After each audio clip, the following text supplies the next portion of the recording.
Bom, então pessoal, vamos lá, dando continuidade ao estudo do nosso TCC.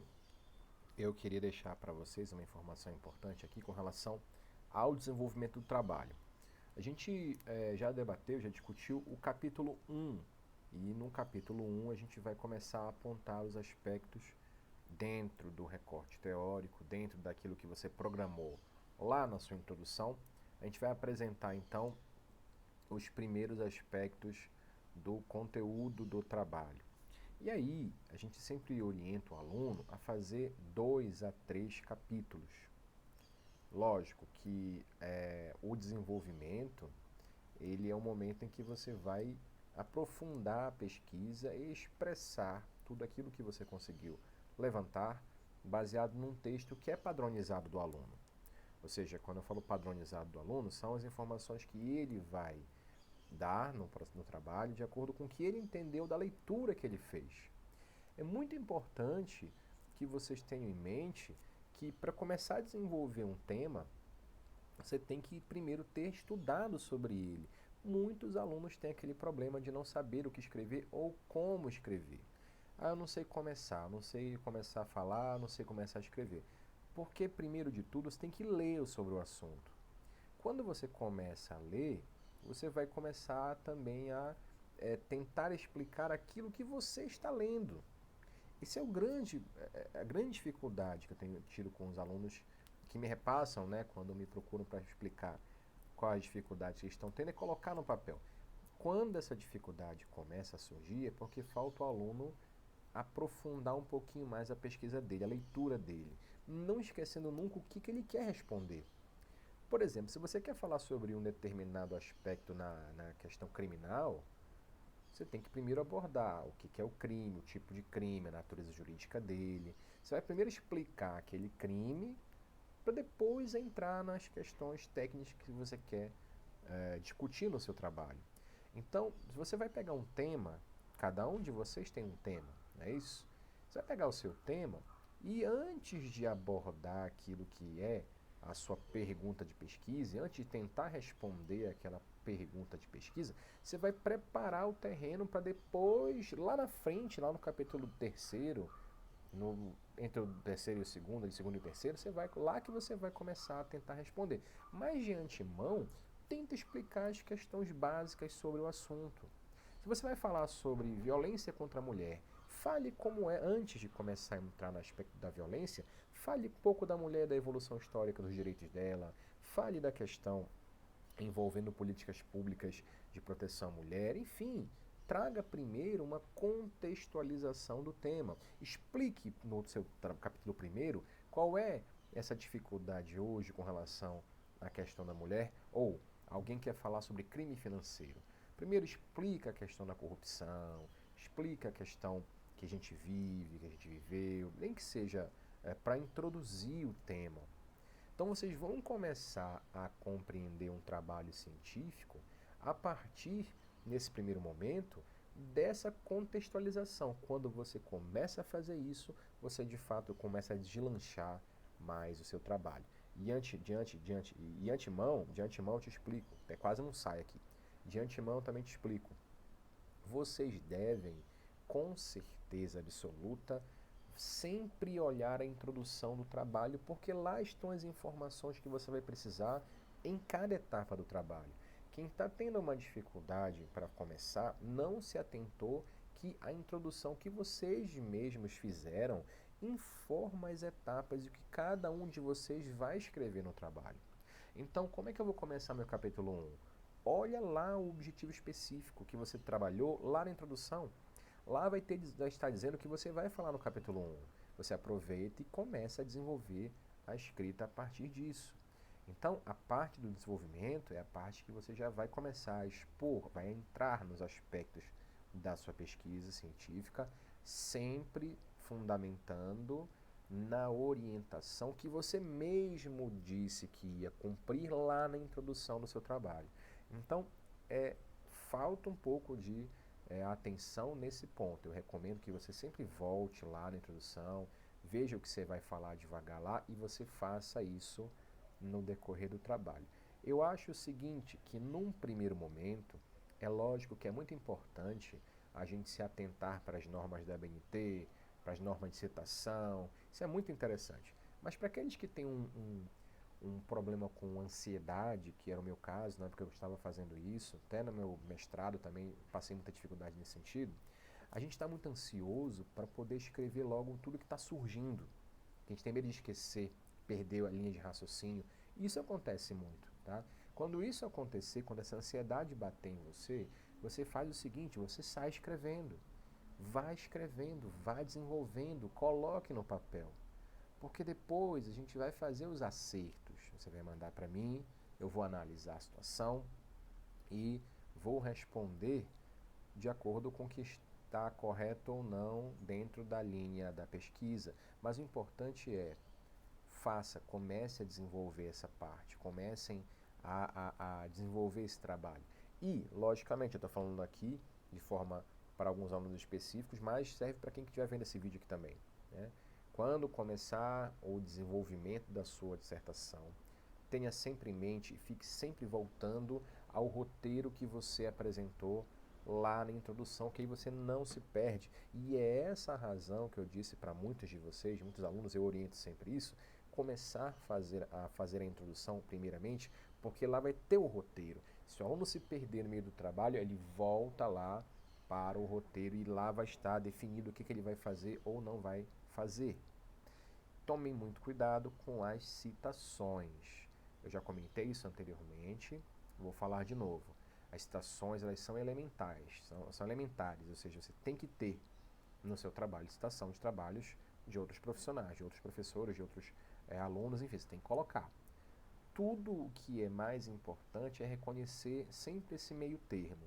Ou você faz algo, né, dentro de um bom senso, ou seja, você não vai colocar o trabalho inteiro só de citação de outras pessoas. E muito menos fazer um trabalho inteiro sem citação de ninguém. Então, o próprio manual do TCC fala isso. A gente vai sempre fazer um bom senso, ou seja, o ideal é que você tenha muita explicação sua, mas também tenha as citações de outros autores para complementar as suas exposições. Já que nós trabalhamos sempre a ideia de que na monografia não é necessário que você crie algo novo, que seja algo que ninguém tenha pesquisado antes. Pelo contrário, nem é recomendável que se faça isso.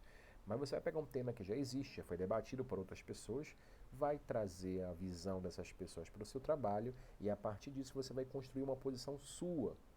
Então já existe em geral uma resposta para o que você está pesquisando. Não se preocupe em encontrar, eu vejo alunos até preocupados em descobrir algo novo, não é necessário, pessoal. Se você quiser fazer isso e tiver algo muito inovador, ótimo, a gente vai sempre bater palmas e sempre vai incentivar você a desenvolver esse tipo de trabalho. No entanto, não é necessário. Nesse momento, você vai pegar um tema que já existe, vai pegar posições de doutrinadores que já falaram sobre esse tema, e daí você vai, baseado nessa pesquisa, tentar responder a sua pergunta. Só que isso se constrói de maneira paulatina, barulho. Isso se constrói de maneira progressiva. Primeiro você apresenta um tema, você contextualiza a história, você narra a situação que existe com relação à da relevância desse tema. Isso tudo mesmo no capítulo 1 você pode desenvolver isso, tá? Você desenvolve essas informações todas e aí quando você vai desenvolvendo essa parte da contextualização, aí você vai começar logo depois a adentrar naquilo que interessa para sua pesquisa de fato. Por exemplo, você vai fazer o seguinte, você vai falar sobre um crime envolvendo tráfico de pessoas, que é muito comum o aluno querer esse tipo de trabalho, né?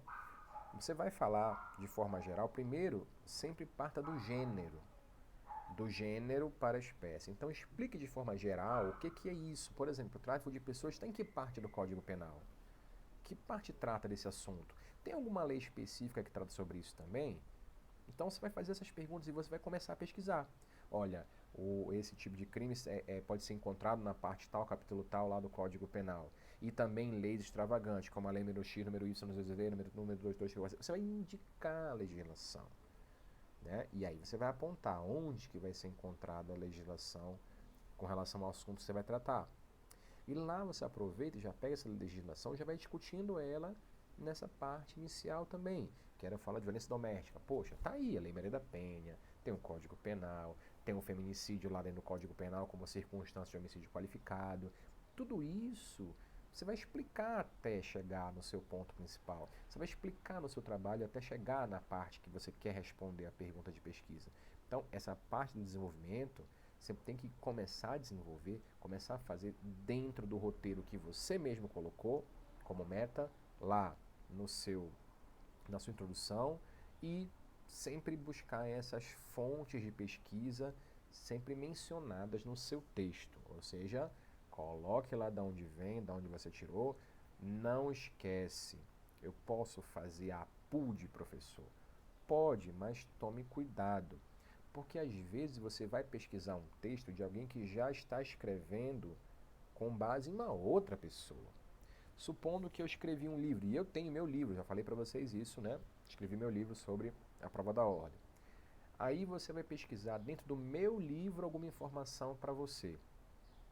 No meu livro eu já citei outros autores, correto? Então não fui eu que disse aquilo ali, foram outros autores e eu peguei e dei a minha opinião sobre aquela literatura que eu busquei em outros autores. E todo mundo faz isso. Eu vou escrever um livro técnico, qualquer escritor de livro técnico vai pegar informações de outros livros, tá? Não existe criar algo novo da minha cabeça, não existe isso. Então todo livro que você vai estudar, ele pesquisou, o autor pesquisou em outros livros para poder escrever aquele, correto? E o próprio autor cita. Então, no meu livro, por exemplo, eu citei lá um autor fulano que deu uma ideia lá, eu transcrevi a ideia do autor, né, citação direta, e depois fui explicando com as minhas palavras aquilo que aquele autor estava dizendo ali em cima. Se você quer falar sobre isso no seu trabalho pegando o meu livro, se você quiser colocar a citação daquele autor lá que eu usei no meu livro, você não vai dizer que a citação é minha, Rômulo Pinheiro, porque você estudou no livro do Rômulo Pinheiro. Não. Você vai dizer que a citação é do professor que eu utilizei, citado por mim. Então, supondo que eu tenha citado o professor Damásio de Jesus num ponto do meu livro. Né? Então, a citação que eu usei foi do Damásio de Jesus. Aí eu expliquei ali alguma coisa. Você quer pegar essa parte do trabalho e quer colocar no seu. Você pode fazer? Claro. Mas não esqueça que se sou eu que estou citando o Damásio de Jesus, quando você colocar no seu trabalho esse ponto, você não vai dizer que a citação é minha, ela é do Damásio de Jesus. Só que você vai tirar essa informação do meu livro, não é? A não ser que você vá logo no livro do Damásio, lá pega informação direto e coloca no seu trabalho. Também está ótimo. Mas se você quiser aproveitar o que eu escrevi sobre o Damásio de Jesus, então você vai citar que o Damásio, né, você vai informar no seu trabalho que o Damásio foi citado por mim na minha obra. Isso é o famoso APUD. Então, de Jesus, APUD, Pinheiro, por exemplo. É o Damásio citado por mim, Pinheiro, Rômulo Pinheiro, entendeu? Então, você vai usar a APUD sempre que você vai pegar um material, você quer colocar uma parte daquele livro que um outro autor já mencionou. Isso é bom fazer? É bom em algumas situações, tá, pessoal? Por favor, não usem isso em excesso também. Por quê?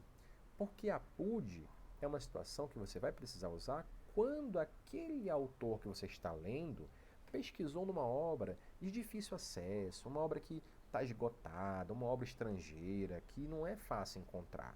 Aí você não vai perder tempo procurando um livro antigão lá, uma obra estrangeira, procurar um Pontes de Miranda por aí. Não tá, é difícil achar, né? Dá para encontrar, se você se esforçar, encontra, mas não vai perder tempo com isso, correto?